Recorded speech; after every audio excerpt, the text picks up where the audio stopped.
I would like to start with a quick question. Have you ever got confused while using passive voice? Or you are not quite sure how to form passive voice? If your answer is yes, then keep on watching this video till the end because I'm going to teach you the present continuous passive voice. Hi, this is Mahuddin Shak and I welcome you to International Speakers Academy. I'm very delighted to teach you today, as I've said to you, the present continuous passive voice. I'll be teaching its rules, the example sentences, and the practice sentences. If you watch this video with full attention and listen to me attentively, I promise you, at the end of this video, you will have the complete clarity. So friends, आज मैं इस video के अंदर में आपको present continuous passive voice सिखाने जा रहा हूं। तो इस वीडियो को बहुत ध्यान से देखिए क्योंकि मैं प्रॉमिस करता हूं कि इस वीडियो के आखिर में आपको अच्छे से समझ में आ जाएगा कि कैसे आप present continuous passive voice sentence को फॉर्म कर सकते हैं। और अगर आपने कोई भी इंग्लिश के अंदर सेंटेंस पढ़े और अगर वो प्रेजेंट कंटिन्यूअस पैसिव वॉइस है तो भी आप आसानी से उसको समझ लेंगे। और अगर आपको कोई प्रेजेंट कंटिन्यूअस पैसिव वॉइस के अंदर में सेंटेंस फॉर्म करना है तो भी आपके लिए बहुत आसान होगा। So without delaying let's get started. But I would like to tell you one thing, if you have not subscribed our channel तो आप सब्सक्राइब कर ले, बेल आइकन को हिट कर दीजिए ताकि आपको हमारा नोटिफिकेशन रेगुलरली मिलता रहे, क्योंकि मैं इसके अंदर में बहुत ही वैल्यूएबल वीडियोस अपलोड करने जा रहा हूं। अगर आप इंग्लिश फ्लुएंटली बोलना चाहते हैं, एक इंग्लिश के अच्छे स्पीकर बनना चाहते हैं, तो फिर ये चैनल आपके लिए बहुत इंपॉर्टेंट है। सो गाइज, अगर आपको ये वीडियो पसंद आए तो लाइक कीजिए और दूसरों तक भी इस वीडियो को शेयर कीजिए। So let's get started. I have explained this in my previous videos. What is the difference between active voice and passive voice?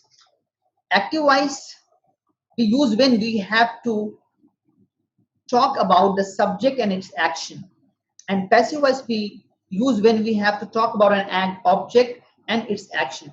जब भी आपको काम करने वाले और उसके काम के बारे में बात करना हो तो आप एक्टिव वॉइस के रूल्स को यूज करते हैं। अब जब जिस पे काम हुआ हो यानी ऑब्जेक्ट और जो एक्शन उस पे हुआ हो उसके बारे में अगर आपको बात करना है तो हम पैसिव वॉइस के रूल्स का यूज करते हैं। So guys, I have made all 12 videos of active voice. सारे जो एक्टिव वॉइस में 12 टेंस के रूल हैं उनके वीडियो हमने बनाया है, और उस वीडियो को देखने के लिए आप इंटरनेशनल स्पीकर्स एकेडमी के ऊपर आप क्लिक करें, प्लेलिस्ट में जाइए, वहां पे लिखा हुआ है simple method to learn tenses. उसको क्लिक करने के बाद आपको सारे वीडियोस मिल जाएंगे। आप उन वीडियो को अच्छी तरह से देखिए ताकि आपको समझ में आए कि एक्टिव वॉइस क्या होता है। फिर पैसिव वॉइस के अंदर में भी सिंपल प्रेजेंट, सिंपल पास्ट और सिंपल फ्यूचर के पैसिव वॉइस के वीडियोस भी बनाए गए हैं, वो प्लेलिस्ट में मौजूद है पैसिव वॉइस के अंदर में। और एक और वीडियो शुरू में मैंने बनाया था the differences between transitive verb and intransitive verb, क्योंकि हर वर्ब से पैसिव वॉइस नहीं बन सकता है। अगर वर्ब ट्रांजिटिव वर्ब हो तो ही आप उससे पैसिव वॉइस बना सकते हैं, राइट? तो उनमें क्या फर्क है उसका भी वीडियो बना हुआ है, जो डिस्क्रिप्शन में नीचे लिंक दिया गया है सारे टेंसेस का, आप उनको जरूर देखिए। So guys, let's get started. Present continuous passive voice. The present continuous tense is used to describe the present continuous tense. Means over here I'm talking about passive voice. The present continuous tense is used to describe an action which is being done now. The work which is being done now, if you want to speak about that action, then you have to use the present continuous passive voice. ऐसा काम जो अभी किया जा रहा है, जो अभी काम किया जा रहा है या काम हो रहा है, अगर आप उसके बारे में कोई भी सेंटेंस इंग्लिश में बोलना हो तो आप प्रेजेंट कंटिन्यूअस पैसिव वॉइस का यूज करेंगे। जैसे बिल्डिंग बनाई जा रही है, हमें इंग्लिश सिखाया जा रहा है, हमारी तारीफ की जा रही है, तो किया जा रहा है या की जा रही है। इफ हिंदी में you get this sentence at the end of any Hindi sentence. Hindi sentence के अंदर अगर आखिरी में किया जा रहा है या की जा रही है, इस तरह का अगर आपको मिले तो आप समझ जाए कि that is present continuous passive voice. If you want to form the sentence out of this sentence, then you have to use the rule of the present continuous passive voice. So now we will see the rules. In affirmative sentence, first object will come, then according to object you have to use am, is, are, and then being, and then past participle. As I've explained to you, according to me, in passive voice, object comes first. In many books they use subject, because when you talk about subject, then in active voice also subject and passive voice there will be confusion. When you mean by subject the doer of the sentence, then that's subject, that's fine. But in passive voice, there is no subject, there is no doer. The first, what we use, that is the object, means the action takes place on that object. वो action उस object पे होता है, इसलिए उसको object कहते हैं. तो present continuous passive voice के अंदर में पहले आपको ऑब्जेक्ट यूज करना है, फिर उसके मुताबिक एम, इज, आर, फिर बीइंग लगाना है, फिर past participle. For example, if I have to say that we are being given salary, हमें हमारी सैलरी दी जा रही है. दे आर बीइंग बीटेन, उन्हें पीटा जा रहा है. ही इज बीइंग क्रिटिसाइज्ड, उसकी बुराई की जा रही है. यू आर बीइंग स्कोल्डेड, तुम्हें डांटा जा रहा है. So this was the example sentences of affirmative. Now in interrogative sentence, first am, is, are will come according to object, and then being, and then past participle. If there is an interrogative pronoun, then that will come before am, is, are. अगर कोई interrogative pronoun है, जैसे what, when, how many, then that will come before am, is, are. So पहले M, is, are use करेंगे, और अगर कोई interrogative pronoun होगा तो हम इससे भी पहले यूज करेंगे. फिर ऑब्जेक्ट आ जाएगा जिसके बारे में आपको बोलना है, फिर being, B E I N G, being, and then past participle. For example, is he being scolded, क्या उसे डांटा जा रहा है. आर दे बीइंग बीटेन, क्या उन्हें पीटा जा रहा है. इज फूड बीइंग कुक्ड, क्या खाना पकाया जा रहा है. Now I will give the example of using an interrogative pronoun. What is being cooked, क्या पकाया जा रहा है. How is English being taught, English कैसे सिखाया जा रहा है. Who is being beaten, किसे पीटा जा रहा है. Now we will see the rule of negative sentence. In negative sentence, according to object we use am not, is not, are not, then being, and then past participle. आप सीख चुके हैं कि कहाँ पे am लगता है, कहाँ पे is, कहाँ पे are. So according to object, object के मुताबिक आपको am not, is not, are not use करना है. फिर being ये passive voice के अंदर में continuous tense का साइन है, and then past participle आपको यूज करना है. जैसे मुझे इंग्लिश नहीं सिखाया जा रहा है. I am not being taught English. She is not being appointed for the job. उसे जॉब पे नहीं मुकर्रर किया जा रहा है या जॉब पे नहीं रखा जा रहा है. They are not being paid attention. उन पे ध्यान नहीं दिया जा रहा है. So guys, this was the rule of present continuous tense passive voice. Right? I hope that you have understood it. It's simple. Just you need to understand, and then you have to practice it. Right? If in one time you are finding some difficulties in order to understand, what I would recommend you that you can watch this video 1, 2, 3 times. As long as you understand it, you keep on watching this video. All right? Now we will read out the practice sentences. In affirmative sentence, I am being harassed. मुझे परेशान किया जा रहा है. Harass means परेशान करना. The corpse is being buried in the graveyard. Corpse means लाश. बड़ी मतलब दफनाना. ये being present continuous passive voice का साइन है. वो जब being के बाद में थर्ड फॉर्म लगेगा तो समझ जाएं कि वो present continuous passive voice है. ऐसे भी मैं आपको आखिर में I will teach you how you can identify present continuous passive voice. The corps is being buried in graveyard, लाश को दफनाया जा रहा है या गाड़ा जा रहा है कब्रिस्तान में। The admission forms are being distributed, admission form बांटे जा रहे हैं, डिस्ट्रीब्यूट मींस बांटना। We are being insisted to attend the function, insist मतलब आग्रह करना, जोर देना। सो हमें फंक्शन अटेंड करने के लिए जोर दिया जा रहा है। The corps is being cremated in crematorium, cremate means लाश को जलाना, दाह संस्कार करना, और क्रीमेटोरियम शमशान घाट, तो लाश को शमशान घाट में जलाया जा रहा है। Now interrogative sentence, how many people are being invited for party, कितने लोगों को पार्टी में इनवाइट किया जा रहा है। Why is he being frightened, frightened मतलब डराना, उसे क्यों डराया जा रहा है। What is being built there, वहां क्या बनाई जा रही है। बिल्ट कोई भी चीज सीमेंट, ईटा और रेत से बनती है, उसको इंग्लिश में बिल्ड कहते हैं। So what is being built there, वहां क्या बनाया जा रहा है। Are you being given salary on time, क्या तुम्हें सैलरी टाइम पे दी जा रही है। हु इज बीइंग प्रेज्ड, किसकी तारीफ की जा रही है। प्रेज मींस तारीफ करना। Now negative sentence, we are not being taught grammar, हमें ग्रामर नहीं सिखाया जा रहा है।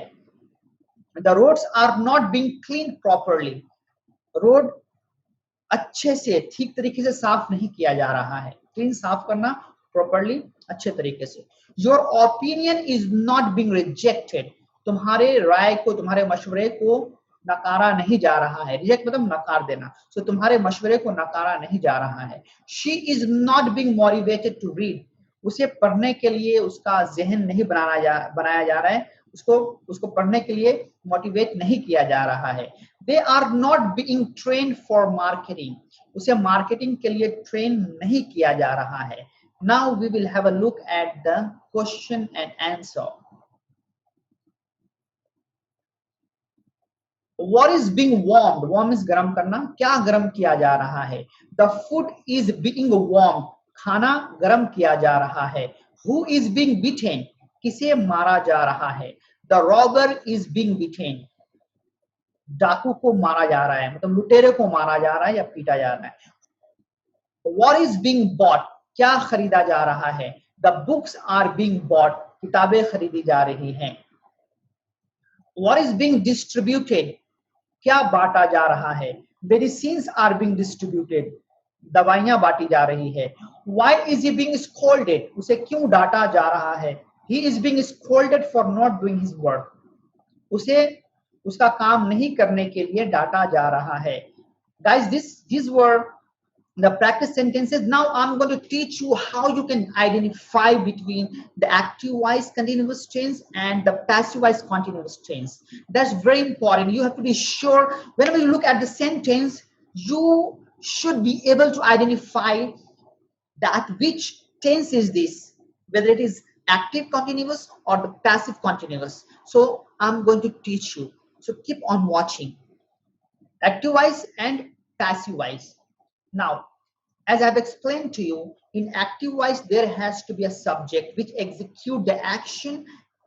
So first the subject, then the auxiliary verb in continuous, then the main verb with ing, and then the object, right? But in passive voice, there won't be any subject. So passive voice, there will be no subject. So the first object will be there, and according to object is MR, and then we use being, B-E-I-N-G, being, that is the sign of continuous, and then the past participle means the third form of the verb. In all the passive voice, irrespective of present, past, and future, you have to use a third form of the verb, right?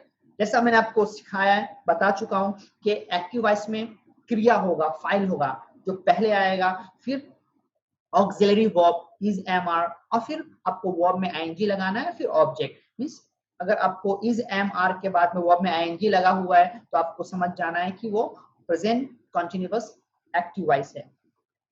और passive voice के अंदर में is MR के बाद में being और verb का third form हो, इज एमआर में से कोई और बीइंग और फिर वर्ब का थर्ड फॉर्म हो, तो आपको समझ जाना है कि वो पैसिव वॉइस है, प्रेजेंट कंटीन्यूअस पैसिव वॉइस।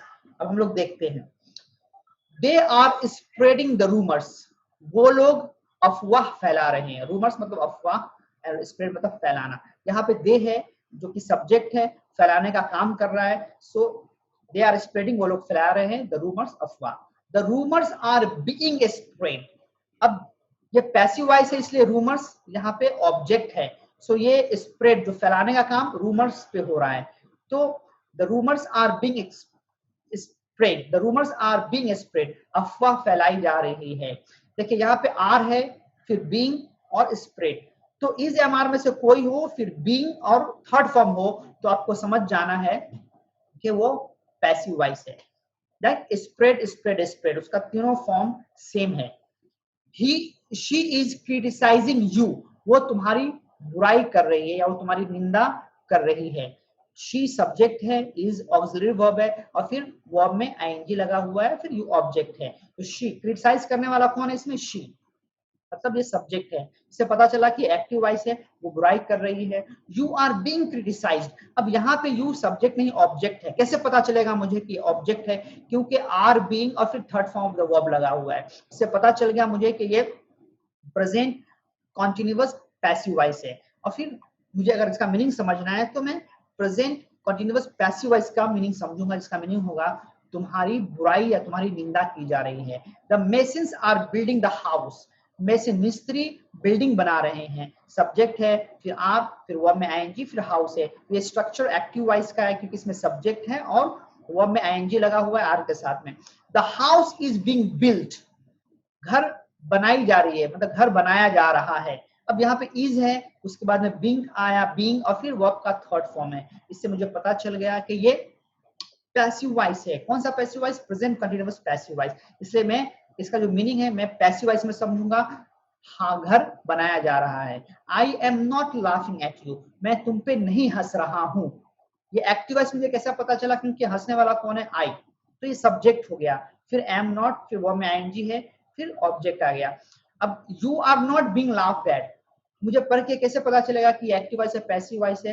तो मुझे पता चल गया, देखो आर नॉट, फिर बीइंग और फिर लाफ्ड है। तो ये कॉन्स्ट्रक्शन, ये फॉर्मेशन पैसिव वॉइस का है। इसलिए मैं मुझे समझ में आ जाएगा कि ये प्रेजेंट कॉन्टिन्यूअस पैसिव वॉइस है, इसलिए मैं इसको पैसिव वॉइस के मीनिंग के एतबार से मैं समझूंगा। ही इज डिसअपॉइंटिंग अस, वो हमें निराश कर रहा है। अगेन कौन निराश कर रहा है? ही, मतलब सब्जेक्ट है ही। इससे मुझे पता चल गया कि एक्टिव वॉइस है, जो डिसअपॉइंट करने का एक्शन ही एग्जीक्यूट कर रहा है, वो कर रहा है। ही इज डिसअपॉइंटिंग अस, वो हमें निराश कर रहा है। वी आर बीइंग डिसअपॉइंटेड, तो मुझे कैसे समझ में आएगा कि एक्टिव है या पैसिव है?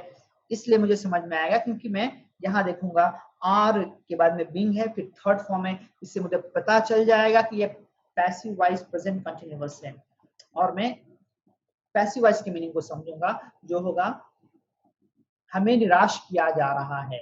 सो एक्टिव वॉइस में जो पहला वर्ड होगा वो सब्जेक्ट होगा, और सब्जेक्ट काम को करता है, और पैसिव वॉइस में ऑब्जेक्ट होगा जिस पे काम किया जाता है।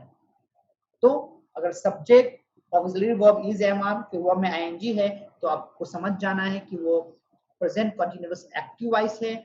और अगर पहला ऑब्जेक्ट है, फिर इज एमआर के बाद में बीइंग और फिर थर्ड फॉर्म है, तो आपको समझ जाना है कि वो पैसिव वॉइस है, और आपको पैसिव वॉइस की मीनिंग को समझना है। So guys, this was the complete explanation of the present continuous passive voice with the rules. And I do believe that by now you will have understood the whole concept of present continuous passive voice with the rules and example sentences. But let me tell you, only understanding is not enough. Understanding is not doing. In order to perform this, you have to practice.